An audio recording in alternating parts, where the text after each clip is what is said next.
As a business owner and the leader of a company, you would think it would be easy to know what success looks like. If you're a business leader, the clear question to ask yourself might be, how much money can I make? Now, I would hope most people would think that that's not the only gauge of success, but profit is a pretty clear metric to track. Now, I am also a Christian who owns a business. And so how does my faith affect my understanding of success?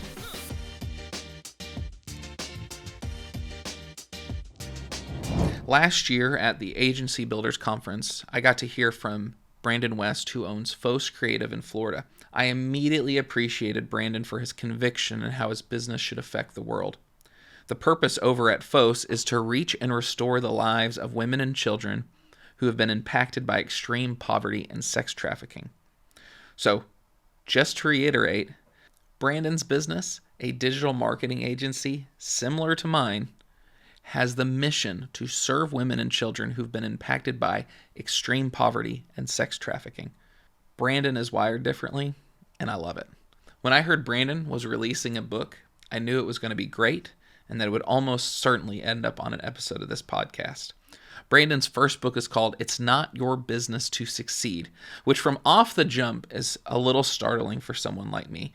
I build my day around trying to succeed, from what time I wake up, to the way my phone is set up, to the people I work with, the time I go to bed at night.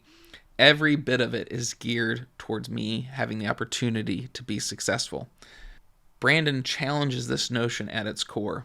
Brandon's thesis is that is outcome-based thinking, or judging everything by the bottom line, and that can be dangerous because it's built around the wrong things.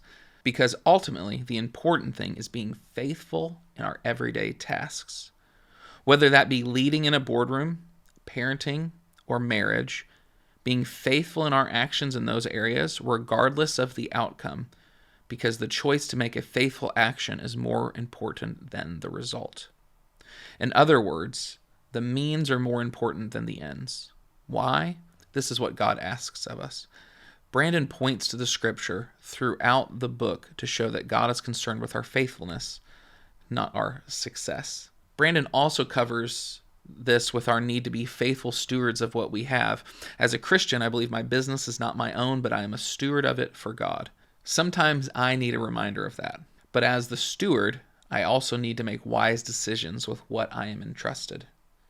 So while outcomes-based thinking is not the key, that does not mean we throw the baby out with the bathwater, as it were. We still have a responsibility over the company and to lead it well.